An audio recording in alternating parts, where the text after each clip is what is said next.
Slavery is often thought of as a dark chapter in history, something in our past, but new data suggests it is a very present issue.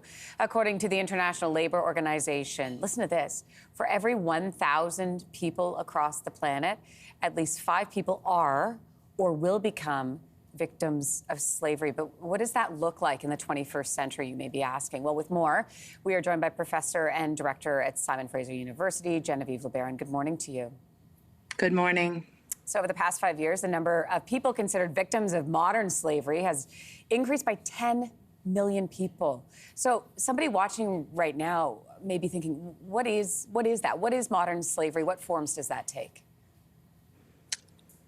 Great question. Modern slavery is a crime.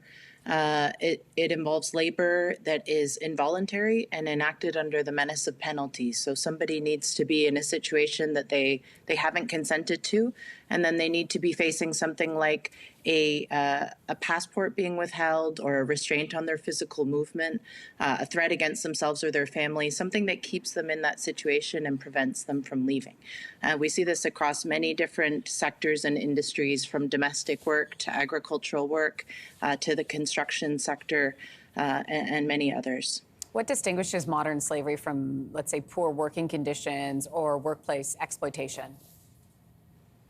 That's a great question. One thing we know is that it's a porous line, that workers can be in a situation of more minor forms of exploitation, and they can move into situations of modern slavery or forced labor in relatively short periods of time.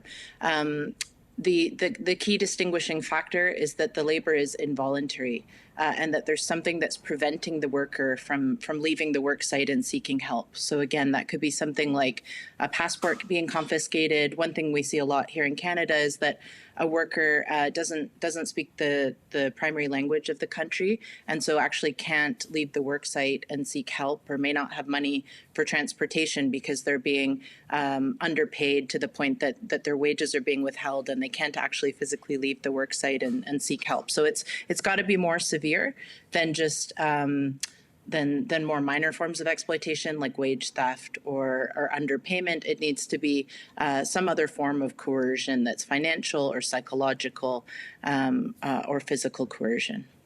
Genevieve, what action is being taken to help minimize, the impact on these victims? We've seen a lot of interest and policy interest in the topic of forced labor and efforts to address it over about a decade or so.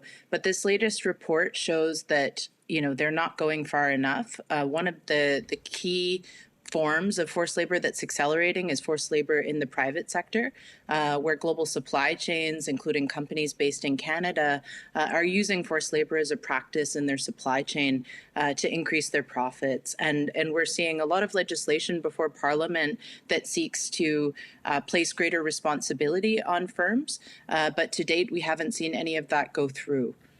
How big of a problem is this here in Canada? We don't know is the honest answer, because we haven't collected sufficient data on that. Forced labor is illegal. It's a crime. It's difficult to research and to gather data around. We do know that it does exist, and that there are quite a lot of cases, probably more than you would expect, in places like Canada and in the U.S. The report you mentioned shows that actually forced labor is a quite significant problem in wealthy countries like ours. And we see a lot of that in temporary foreign agricultural work programs, domestic work, places where workers tend to be hidden, where they tend to be very reliant on one employer, and where they don't have coverage around things like minimum wages. Genevieve, we appreciate your time. Thanks so much. Thank you. Hey, thanks for watching. If you liked this, be sure to subscribe here, or you can check out more Your Morning videos right here.